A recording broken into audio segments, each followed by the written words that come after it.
Genesis chapter 21. Now the Lord was gracious to Sarah as he had said, and the Lord did for Sarah what he had promised.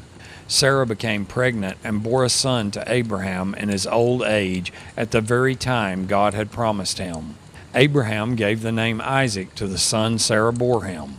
When his son Isaac was 8 days old, Abraham circumcised him as God commanded him. Abraham was 100 years old when his son Isaac was born to him. Sarah said, "God has brought me laughter, and everyone who hears about this will laugh with me." And she added, "Who would have said to Abraham that Sarah would nurse children? Yet I have borne him a son in his old age." The child grew and was weaned, and on the day Isaac was weaned, Abraham held a great feast. But Sarah saw that the son whom Hagar the Egyptian had borne to Abraham was mocking. And she said to Abraham, "Get rid of that slave woman and her son, for that slave woman's son will never share in the inheritance with my son Isaac."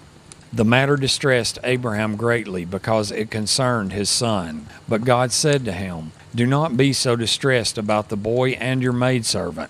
Listen to whatever Sarah tells you, because it is through Isaac that your offspring will be reckoned. I will make the son of the maidservant into a nation also, because he is your offspring." Early the next morning, Abraham took some food and a skin of water and gave them to Hagar. He set them on her shoulders and then sent her off with the boy. She went on her way and wandered in the desert of Beersheba. When the water in the skin was gone, she put the boy under one of the bushes.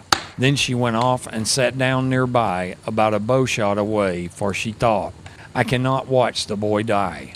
And as she sat there nearby, she began to sob. God heard the boy crying, and the angel of God called to Hagar from heaven and said to her, "What is the matter, Hagar? Do not be afraid. God has heard the boy crying as he lies there.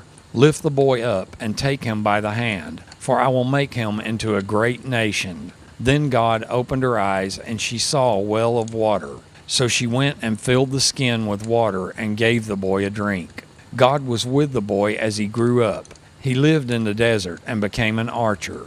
While he was living in the desert of Paran, his mother got a wife for him from Egypt. At that time, Abimelech and Phicol, the commander of his forces, said to Abraham, "God is with you in everything you do. Now swear to me here before God that you will not deal falsely with me or my children or my descendants. Show to me and the country where you are living as an alien the same kindness I have shown to you." Abraham said, "I swear it."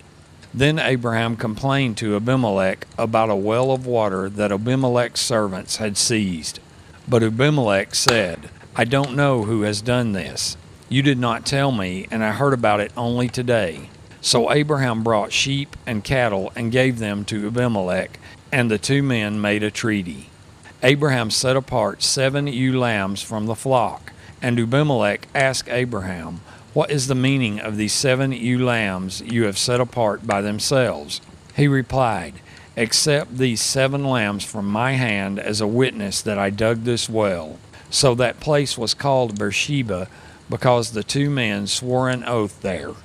After the treaty had been made at Beersheba, Abimelech and Phicol, the commander of his forces, returned to the land of the Philistines. Abraham planted a tamarisk tree in Beersheba, and there he called upon the name of the Lord, the eternal God. And Abraham stayed in the land of the Philistines for a long time.